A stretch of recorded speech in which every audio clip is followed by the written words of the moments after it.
আসসালামু আলাইকুম আরহামাতুল্লাহ। রোগাক্রান্ত হওয়ার 14টি বিশেষ উপকারিতা।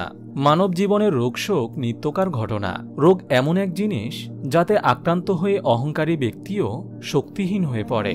আমরা সাধারণত দুই ধরনের রোগে আক্রান্ত হই, তা হল নম্বর 1 মানসিক রোগ, নম্বর 2 দৈহিক রোগ। এই ভিডিওতে আমরা দৈহিক রোগের 14টি ফজিলত সম্পর্কে আলোচনা করব ইনশাআল্লাহ।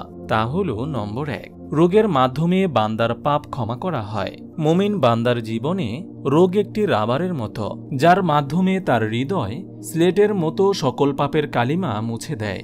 আবু হুরায়রা রাদিয়াল্লাহু তাআলা আনহু থেকে বর্ণিত, রাসূল সাল্লাল্লাহু আলাইহি ওয়াসাল্লাম বলেছেন, মুসলিম ব্যক্তির ওপর যে কষ্টক্লেশ, রোগব্যাধি, উদ্বেগ, উৎকণ্ঠা, দুশ্চিন্তা, কষ্ট ও পেরেশানি আপতিত হয়, এমনকি তার দেহে যে কাটা ফুটে, এসবের বিনিময়ে আল্লাহ তাআলা তার গুনাহসমূহ ক্ষমা করে দেন। সহিহ বুখারী হাদিস নম্বর 5641। নম্বর 2, নেকি লাভ হয় ও মর্যাদা বৃদ্ধি পায়। রোগের কষ্টে ধৈর্য ধারণের মাধ্যমে মুমিন বান্দার নেকি অর্জিত হয় এবং মহান আল্লাহ তাআলা রোগীকে এমন মর্যাদা দান করেন যা আমলের মাধ্যমে অর্জন করতে সে সক্ষম ছিল না। রাসূল সাল্লাল্লাহু আলাইহি ওয়াসাল্লাম ইরশাদ করেছেন, যখন আল্লাহর পক্ষ থেকে বান্দার জন্য এমন মর্যাদা নির্ধারিত থাকে যা সে তার আমলের মাধ্যমে লাভ করতে সক্ষম ছিল না, তখন আল্লাহ তাআলা তার দেহ, সম্পদ অথবা তার সন্তানকে বিপদগ্রস্ত করেন। অতঃপর তাকে সেই বিপদে ধৈর্য ধারণের সক্ষমতা দান করেন। অবশেষে তাকে সেই মর্যাদায় পৌঁছে দেন যা আল্লাহর পক্ষ থেকে নির্ধারিত ছিল। আবু দাউদ হাদিস নম্বর 3090। নম্বর 3, মুমিনের রোগ আল্লাহর পক্ষ থেকে একটি নিয়ামত। মুমিনদের জন্য সুখকর সংবাদ হল, রোগ ব্যাধি সহ যাবতীয় বিপদ আপদ তাদের জন্য আল্লাহর পক্ষ থেকে বিশেষ নিয়ামত। সে কারণে আম্বিয়ায়ে কেরাম এবং সালফে সালিহিন সুখ স্বাচ্ছন্দ্যে যেমন খুশি হতেন এবং আল্লাহর প্রশংসা করতেন, ঠিক তেমনি রোগ ব্যাধিতে তারা সন্তুষ্ট থাকতেন। রাসূল সাল্লাল্লাহু আলাইহি ওয়াসাল্লাম সৎ কর্মশীল বান্দাদের গুণ বর্ণনা করতে গিয়ে বলেন, তাদের কেউ বিপদে এত প্রফুল্ল থাকে যেমন তাদের কেউ ধন সম্পদ পেয়ে আনন্দিত হয়। ইবনে মাজাহ হাদিস নম্বর 4024। নম্বর 4, রোগী ব্যক্তি সুস্থ অবস্থার মতো নেকি পেতে থাকে। বান্দা অসুস্থ হয়ে গেলে স্বাভাবিক অবস্থার মতো ইবাদত করতে পারে না, কিন্তু তিনি যদি সুস্থ অবস্থায় কোনো আমল নিয়মিত করে থাকেন, তাহলে অসুস্থ হয়ে গেলে ওই আমল সম্পাদন না করেও নেকি লাভ করবেন। আবু মুসা আশআরী রাদিয়াল্লাহু তাআলা আনহু বলেন, বান্দা যখন অসুস্থ হয়ে যায় অথবা সফরে থাকে, তখন তার আমলের নেকি এমনভাবে লিপিবদ্ধ করা হয় যেমন সে মুকিম হালতে সুস্থ অবস্থায় আমল সম্পাদন করেছে। সহিহ বুখারী হাদিস নম্বর 2996। নম্বর 5, রোগের মাধ্যমে মুমিন বান্দা জাহান্নাম থেকে নিষ্কৃতি লাভ করে। অসুস্থ ব্যক্তি তার রোগের মাধ্যমে আল্লাহর পক্ষ থেকে ক্ষমাপ্রাপ্ত হয়, ফলে সে আখিরাতে জাহান্নামের আগুন থেকে নিষ্কৃতি লাভ করতে পারে।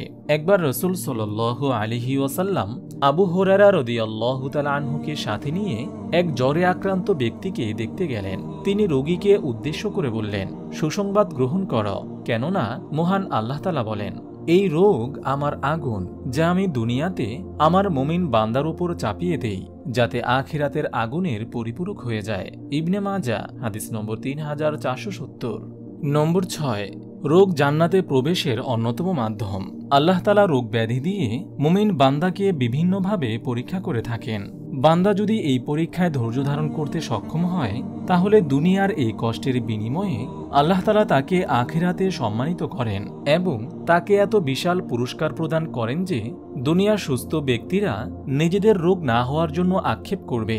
জাবের রাদিয়াল্লাহু তাআলা আনহু বলেন, রাসূল সাল্লাল্লাহু আলাইহি ওয়াসাল্লাম ইরশাদ করেছেন, কিয়ামতের দিন বিপদে পতিত ব্যক্তিদের যখন প্রতিদান দেওয়া হবে, তখন পৃথিবীর বিপদমুক্ত মানুষেরা আফসোস করে বলবে, হায় আফসোস, দুনিয়াতে যদি কাঁচি দ্বারা তাদের শরীরের চামড়া কেটে টুকরো টুকরো করে দেওয়া হতো। তিরমিজি হাদিস নম্বর 2402। নম্বর 7, রোগ বান্দাকে আল্লাহমুখী করে এবং তাওবার সুযোগ সৃষ্টি করে দেয়।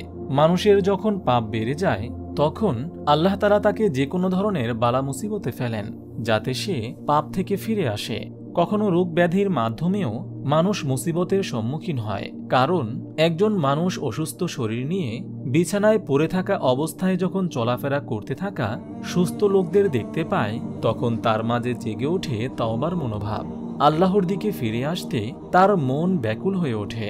মহান আল্লাহ তাআলা বলেন, কঠিন শাস্তির পূর্বে আমরা তাদের অবশ্যই লঘু শাস্তির স্বাদ আস্বাদন করাব, যাতে তারা আল্লাহর পথে ফিরে আসে। সূরা সাজদা আয়াত 21। রোগ বান্দার জন্য কল্যাণ বয়ে আনে। বারা ইবনে আজিব রাদিয়াল্লাহু তাআলা আনহু হতে বর্ণিত, রাসূল সাল্লাল্লাহু আলাইহি ওয়াসাল্লাম বলেছেন, দুনিয়াতে পাপের কারণেই মানুষের দৃষ্টি ও শিরা উপশিরা রোগাক্রান্ত হয়। বিনিময়ে আল্লাহ তাআলা তার থেকে আখিরাতের অনেক অকল্যাণ দূরীভূত করে দেন। সহিহুল জামিয়া হাদিস নম্বর 4421। নম্বর 9, কবরের শাস্তি থেকে মুক্তি লাভ। মহান আল্লাহ তাআলা তার মুমিন বান্দাকে এমন কতিপয় রোগ দিয়ে থাকেন যে রোগে মৃত্যুবরণকারী বান্দাকে কবরের আযাব থেকে মুক্তি দেওয়া হয়। সুলাইমান ইবনে সুরাদ রাদিয়াল্লাহু তাআলা আনহু হতে বর্ণিত, রাসূল সাল্লাল্লাহু আলাইহি ওয়াসাল্লাম বলেছেন, পেটের অসুখ যাকে হত্যা করেছে তাকে কবরের শাস্তি দেওয়া হবে না। তিরমিজি হাদিস নম্বর 1064। অত্র হাদিসে পেটের অসুখ বলতে প্রসূতি অবস্থা, কৃমি সংক্রমণ, ডায়রিয়া প্রভৃতি রোগকে বোঝানো হয়েছে। নম্বর 10, কখনো রোগ না হওয়া জাহান্নামী হওয়ার লক্ষণ। আবু হুরায়রা রাদিয়াল্লাহু তাআলা আনহু হতে বর্ণিত, তিনি বলেন, একজন গ্রাম্য লোক আগমন করলে নবীজি সাল্লাল্লাহু আলাইহি ওয়াসাল্লাম বললেন, তোমার কি কখনো উম্মু মিলদাম এক প্রকারের জ্বর হয়েছে? লোকটি বলল, উম্মু মিলদাম আবার কি? তিনি বললেন, এটা চামড়া ও গোশতের মধ্যকার তাপমাত্রার জ্বর। সে বলল, না। নবীজি সাল্লাল্লাহু আলাইহি ওয়াসাল্লাম বললেন, তোমার কি মাথা ব্যথা হয়? সে বলল, মাথা ব্যথা আবার কি? তিনি বললেন, এক প্রকার বাতাস যা মাথায় প্রবেশ করে এবং শিরা উপশিরায় আঘাত হানে। সে বলল, এটা আমার হয় না। এরপর লোকটি যখন উঠে দাঁড়ালো, নবীজি সাল্লাল্লাহু আলাইহি ওয়াসাল্লাম তখন বললেন, যে ব্যক্তি কোনো জাহান্নামী ব্যক্তিকে দেখে আনন্দবোধ করে সে যেন এই লোকটাকে দেখে নেয়। মুস্তাদরাকে হাকিম হাদিস নম্বর 1283। নম্বর 11, শহীদের মর্যাদা লাভ করে। রাসূল সাল্লাল্লাহু আলাইহি ওয়াসাল্লাম বলেছেন, আল্লাহর রাস্তায় নিহত ব্যক্তি ছাড়াও আরও 7 জন শহীদ রয়েছে। তারা হল মহামারীতে মৃত মুমিন ব্যক্তি, পানিতে ডুবে মৃত ব্যক্তি, নানা ধরনের পেটের রোগ যেমন গর্ভে সন্তান মরে যাওয়া প্রভৃতি নামক কঠিন রোগে মৃত ব্যক্তি, কলেরা, ডায়রিয়া বা অনুরূপ পেটের পীড়ায় মৃত ব্যক্তি, আগুনে পুড়ে মৃত ব্যক্তি, দেয়াল ধসে চাপা পড়ে মৃত ব্যক্তি, অন্তঃসত্ত্বা অবস্থায় মারা যাওয়া মহিলা। আবু দাউদ হাদিস নম্বর 3111। নম্বর 12, দৈহিক রোগের মাধ্যমে অন্তরের রোগ সেরে যায়। দেহের রোগের চেয়ে অন্তরের রোগ বেশি ভয়ঙ্কর ও মারাত্মক। দৈহিক রোগের মাধ্যমে মৃত্যুর চেয়ে বেশি কিছু হয় না, কিন্তু অন্তরের রোগের মাধ্যমে দুনিয়া ও আখিরাত উভয়টাই বরবাদ হয়ে যায়। মাঝে মাঝে দৈহিক রোগের মাধ্যমে বান্দার অন্তরের রোগের চিকিৎসা হয়। মুনাফিকি, অহংকার, হিংসা, বিদ্বেষ, লোভ লালসা, ক্ষমতা ও দুনিয়ার প্রতি মোহ প্রবৃত্তি অন্তরের ব্যাধিতে আক্রান্ত মানুষগুলো দৈহিক রোগে আক্রান্ত হয়ে তাদের চেতনা ফিরে পায়, কারণ দৈহিক কষ্টের আগুনে তার মনের ময়লাগুলো সাফ হয়ে যায়। নম্বর 13, রোগ আল্লাহর সন্তুষ্টি লাভের অন্যতম মাধ্যম। আল্লাহ তাআলা যাকে ভালোবাসেন তাকে বিভিন্ন রোগ ও বিপদ আপদ দিয়ে পরীক্ষা করেন। রাসূল সাল্লাল্লাহু আলাইহি ওয়াসাল্লাম বলেছেন, বড় পরীক্ষায় বড় পুরস্কার। আল্লাহ তাআলা কোনো জাতিকে ভালোবাসলে তাদেরকে বিভিন্ন বিপদ আপদ দিয়ে পরীক্ষা করেন। যারা এতে সন্তুষ্ট থাকে তাদের জন্য রয়েছে আল্লাহর সন্তুষ্টি, আর যারা এই বিপদে নাকশ হয় তাদের জন্য রয়েছে আল্লাহর অসন্তুষ্টি। তিরমিজি হাদিস নম্বর 2396। নম্বর 12, রোগের মাধ্যমে নিজের অসহায়ত্ব টের পাওয়া যায়। রোগ ব্যাধির অন্যতম বড় উপকার হল রোগের মাধ্যমে বান্দা নিজের অসহায়ত্ব টের পায় এবং সেও রবের নিকটে নিজের মুখাপেক্ষিতা উপলব্ধি করতে পারে। দুনিয়াতে মানুষের রোগ ব্যাধি হবে এটা স্বাভাবিক, কিন্তু সেজন্য মুশরে না পড়ে আল্লাহর উপর ভরসা করে সামনে এগিয়ে যেতে হবে। আপনি যদি এরকম ভিডিও আরও পেতে চান তাহলে এই চ্যানেলটি সাবস্ক্রাইব করে পাশে রাখা বেল আইকনটি অন করে দিন।